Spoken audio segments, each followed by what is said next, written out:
God-given freedoms endowed to every inhabitant of the earth ever, as though they were nothing but worthless garbage. This is the story of how the passion and perseverance of one great American hero who enabled us to prevail over our oppressive adversary and restore the liberties God had intended for us from the beginning.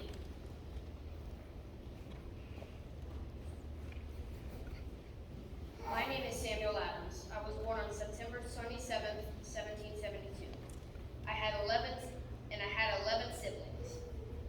Of my parents' 12 children, only 3 survived. They were my sister, Mary, my brother, Joseph, and of course, me. We lived on Boston Bridge Street in Boston, Massachusetts.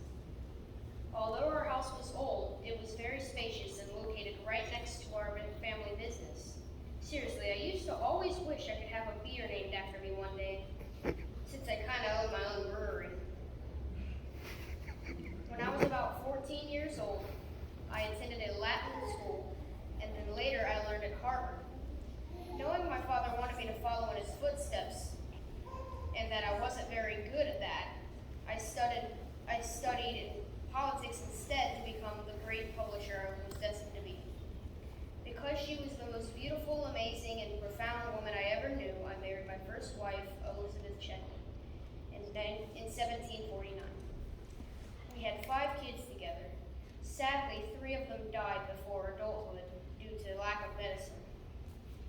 After a dire pregnancy in which the pain never subsided, my wonderful wife died because our endeavors to save her from the fatal situation were futile. I later remarried, but we had no kids together. I died on October 7th, 1803 at the ripe old age of 81. Since I had been a very passionate advocate for America's independence, thousands of people paid their respects at my funeral. I had adeptly conceived lofty aspirations of eventually being able to zealously draft intriguing articles that would stir and provoke my fellow colonists' animosity, compelling them to vehemently confront the incessant onrush of trepidation looming over us from our extensively hostile and deplorable English rulers. For I knew with persistent planning we could persevere a grueling war for freedom, because an audacious triumph over them would inevitably transform a few reasonably thriving colonies into the formidable and flourishing land of freedom I knew it could be. In my free time, I walked around talking to people about American rights. I did this mostly in taverns, which was my favorite place to talk. When the English king passed the Stamp Act, he had just gone way too far. I wanted independence more than I ever had before. I hoped I could find a way to stop the king's wretched tyranny.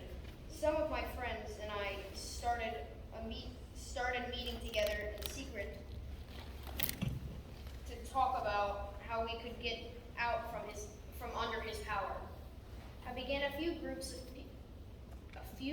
as people joined our effort. They were called the Committees of Correspondence and the Sons of Liberty. Don't tell anybody, but we're the ones who organized the Boston Tea Party. At our meetings, I wrote some of the most powerful words I had ever written. We refused to bow down to the English any longer. Eventually, our meetings resulted in a very revolutionary war called the Revolutionary War, and actually won. This secured our freedom. After the war, I felt the need to say, "We have this day restored the King, to whom all men ought to be obedient.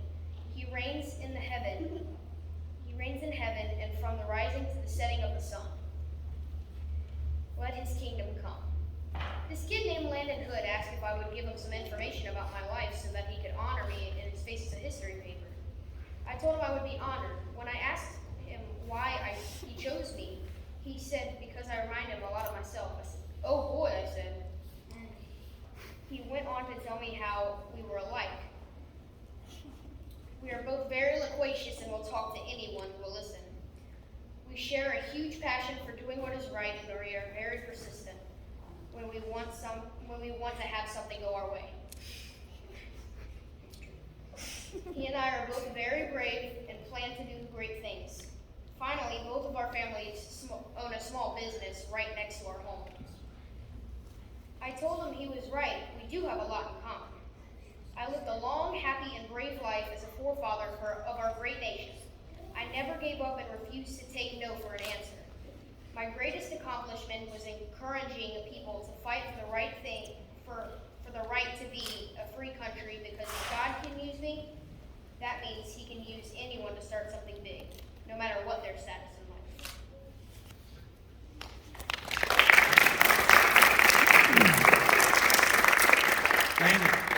Landon, you see your shirt.